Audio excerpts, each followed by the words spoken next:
Frères et sœurs, que la paix et la grâce de notre Seigneur et Sauveur Jésus-Christ soient avec vous. Ici est WH Redemption Ministries pour notre méditation pour ce dimanche 18 mai 2025. Toujours dans la mission de vous accompagner semaine après semaine, dimanche après dimanche, mois après mois, trimestre après trimestre, année après année, sur le chemin du royaume de Dieu. Car l'essentiel, frères et sœurs, est dans le royaume de Dieu. La force est en Dieu. La sagesse, frères et sœurs, est en Dieu. L'abondance est en Dieu. Et surtout, l'espérance est en notre Dieu. Donc c'est pourquoi nous nous répétons à chaque instant. Cherchons d'abord le royaume de Dieu et sa justice. Et toutes les autres choses nous seront données en plus. Donc, notre méditation de ce matin, frères et sœurs, s'inscrit dans la liste, dans le cadre de notre série, et pour le mois de mai, où nous regardons ce sous-thème, Jésus, source de guérison et de réconfort. Car vous savez, pour le deuxième trimestre de l'année 2025, le thème que nous regardons pour ceci, c'est la compassion de Jésus. Donc, pour l'année 2025, et c'est l'année de la miséricorde de Dieu, pendant le deuxième trimestre, nous regardons la compassion de Jésus, et pour le mois de mai, c'est Jésus, source de guérison et de réconfort.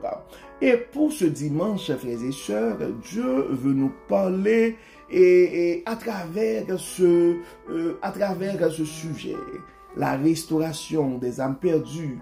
Et Dieu veut que ce message soit, que cette méditation soit un message d'espoir et de consolation pour nos frères et sœurs qui souffrent partout à travers le monde, particulièrement au niveau de la francophonie. Donc nous devons nous rappeler, frères et sœurs, que Jésus est source de guérison et de réconfort.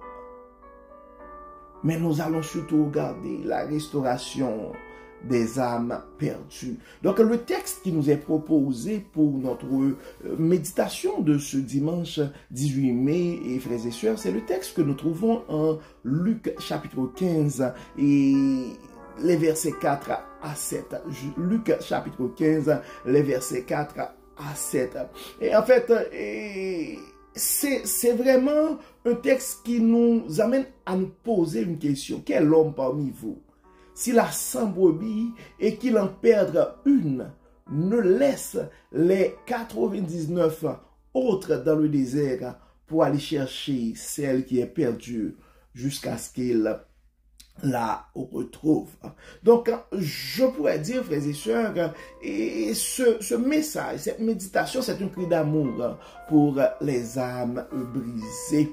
Donc, sœurs et frères bien-aimés en Jésus-Christ, il faut l'avouer, aujourd'hui, nous nous tenons devant le trône de la grâce avec une vérité profonde. Dieu ne nous oublie jamais. C'est le message de Dieu à toi ce matin, mon frère. C'est le message de Dieu à toi ce matin, ma soeur. Toi qui as l'âme brisée. Toi qui as le cœur angoissé. C'est le message de Dieu à toi. Il ne t'oublie pas. Dieu ne nous oublie jamais. Certains d'entre nous, frères et sœurs, portent des blessures invisibles, des cicatrices d'un passé douloureux, d'un passé malheureux, des fardeaux, je dirais même trop lourds à porter. Peut-être nous avons connu la trahison, la solitude, la perte. Peut-être nous avons marché dans des chemins où l'obscurité semblait nous engloutir. Mais en ce matin béni, frères et sœurs, écoutons la voix du berger qui nous appelle. Il vient nous chercher, nous relever et restaurer notre âme. Donc, dans le texte, dans notre texte de référence où on parle de la brebis perdue dans Luc 15, Jésus enseigne en fait 3 paraboles. Si on regarde en Luc 15, Jésus enseigne 3 paraboles sur la miséricorde divine. Il y a la parabole de la brebis perdue que nous regardons ce matin en Luc 15, versets 4 à 7. Il y a la drame est perdue aussi en Luc 5, 8 à 10. Et il y a le fils prodigue en Luc 15, 11 à 32. Donc, dans la première parabole que nous trouvons en Luc 15, verset 4 à 7, le berger quitte 99 brebis pour chercher ou pour aller chercher celle qui est perdue. Donc, cette image, frères et sœurs, nous révèle l'amour inlassable de Dieu, qui ne se contente pas d'attendre, mais il part à la recherche de ceux qui sont éloignés. C'est la raison pour laquelle, là où tu es, dans ton angoisse ce matin, Dieu veut te rappeler qu'il est un Dieu d'amour et il est à la recherche de ton âme. Il est prêt à restaurer ton âme ce matin.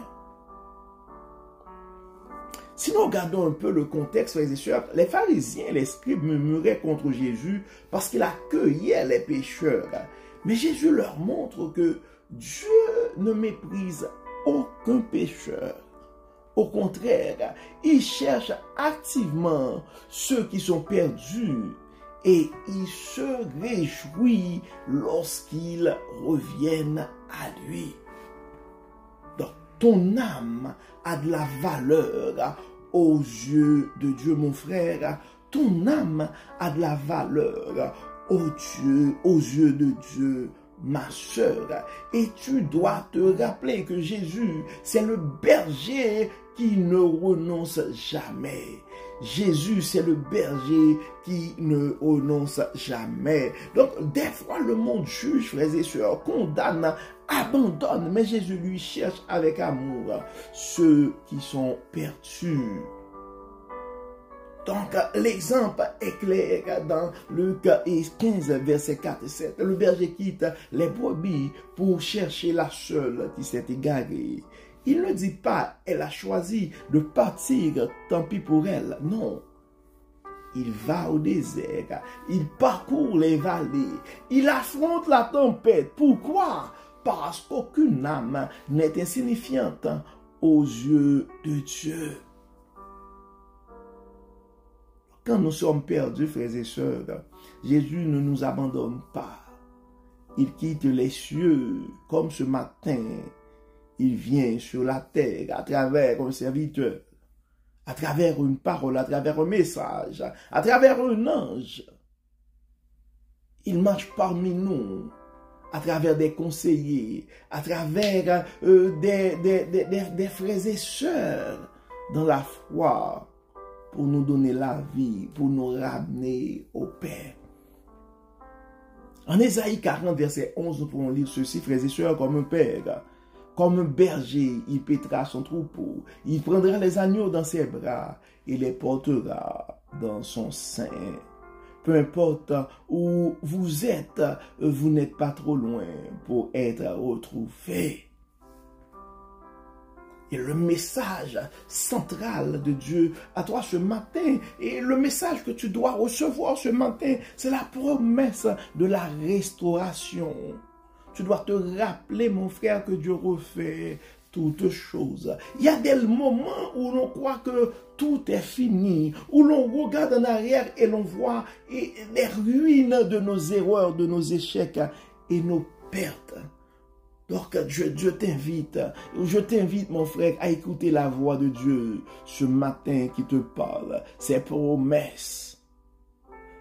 Je ne sais pas, c'est quoi tes douleurs. Je ne sais pas où est-ce que tu t'es rendu ce matin. Mais Dieu me commande de partager avec toi ce matin les paroles du psaume 23, verset 3. Il restaure mon âme, il me conduit dans les sentiers de la justice à cause de son nom. Donc il y a une nouvelle chance pour ton âme ce matin, mon frère. Il y a une nouvelle chance pour ton âme ce matin, ma soeur. Et ce n'est pas quelqu'un d'autre qui va le faire. C'est Jésus qui va restaurer ton âme ce matin. Il y a des paroles que nous trouvons aussi, frères et sœurs, en Joël 2, versets 25 et 26. Je vous remplacerai les années qu'ont dévoré la sauterelle. Mon peuple ne sera plus jamais dans la confusion. C'est une promesse de Dieu à toi ce matin. Il y aura de la restauration dans ta vie. Dieu est prêt à restaurer ton âme ce matin, ma soeur. Dieu est prêt à restaurer ton âme ce matin, mon frère. En Ésaïe 61, verset 3, nous avons aussi des promesses de Dieu pour accorder aux affligés de Sion, pour leur donner un diadème au lieu de la cendre, une huile de joie au lieu du deuil. Ce sont des paroles que tu dois recevoir ce matin, mon frère. Ce sont des paroles que tu dois recevoir ce matin, ma soeur. 2 Corinthiens 5, verset 17 dit, si quelqu'un est en Christ, il est une nouvelle créature. Les choses anciennes sont passées. Voici toutes choses sont devenues nouvelles. Il y a la possibilité d'une nouvelle vie qui s'expose à toi ce matin, mon frère. Il y a la possibilité d'une nouvelle vie qui s'expose à toi ce matin, ma soeur. Et tu dois te rappeler que Dieu ne nous restaure pas à moitié. Quand Dieu renouvelle, il nous renouvelle totalement. Qu'on soit brisé, fatigué, épuisé, Dieu nous rétablit, nous relève, nous recrée. Oui, mon frère, oui, ma soeur. Nous avons tous devant nous ce matin l'opportunité à prendre pour une vie nouvelle. Tu dois te rappeler, mon frère, tu dois te rappeler, ma soeur, que la miséricorde de Dieu, c'est un amour qui accueille sans condition. Il y a parfois cette voix intérieure qui murmure, et non, je suis allé trop loin. Dieu ne pourra pas me pardonner. Je ne mérite pas ou je ne mérite plus son amour. J'ai la réponse divine pour toi ce matin, mon frère. J'ai la réponse divine pour toi ce matin, ma soeur, que nous pouvons trouver à travers la parole de Dieu. En Michée 6, verset 8, ce que l'Éternel demande de toi, c'est que tu pratiques la justice, que tu aimes la miséricorde et que tu marches humblement avec ton Dieu. Dieu réclame ton humilité ce matin. C'est tout ce qui va faire la différence. En Romains 9, verset 15, je ferai miséricorde à qui je fais miséricorde, et j'aurai compassion de qui j'ai compassion. L'année 2025, c'est l'année de la miséricorde de Dieu. Peu importe les blessures de ton âme, peu importe là où tu t'es rendu, tu peux trouver le pardon de Dieu. Tu mérites son amour. Luc 6, 36, soyez donc miséricordieux comme votre Père est miséricordieux. Donc tu dois te rappeler ce matin, mon frère. Tu dois te rappeler ce matin, ma soeur, notre Dieu, c'est un Dieu de miséricorde. Et Jésus ne met aucune aucune condition à son amour. Il ouvre ses bras, il pardonne, il reçoit chaque âme qui revient. Je vais répéter cette parole. L'amour de Jésus. Jésus ne met aucune condition à son amour. Il ouvre ses bras, il pardonne et surtout il reçoit chaque âme qui revient. Nous avons des exemples flagrants dans la parabole du fils prodigue en Luc 15, versets 11 et 32. Donc, frères et sœurs, laissons Dieu, nous devons laisser Dieu nous restaurer ce matin. Frères et sœurs, ce matin, une porte s'ouvre devant nous. Une porte de guérison, une porte d'espérance, une porte de rédemption. Tu n'es pas trop loin, mon frère. Tu n'es pas trop loin, ma sœur. Ton passé ne te définit pas. Ton passé ne te définit pas. Tes erreurs ne sont pas plus grandes, ne sont pas plus grandes que la miséricorde de Dieu. Tes erreurs ne sont pas plus grandes que la miséricorde de Dieu. Jésus te cherche ce matin. Jésus te cherche ce matin. Jésus te cherche ce matin. Jésus te cherche ce matin. Jésus veut te trouver ce matin. Veut te prendre dans ses bras. Jésus veut la guérison de ton âme ce matin. Jésus veut un nouveau départ pour toi ce matin. La restauration de ton âme est possible ce matin. Ose faire un pas de foi aujourd'hui, mon frère. Ose faire un pas de foi aujourd'hui, ma sœur.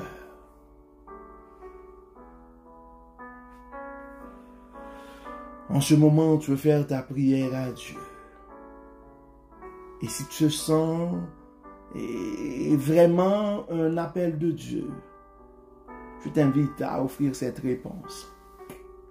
Seigneur, je suis ton enfant. J'ai besoin de toi. Restaure-moi. Redonne-moi la vie.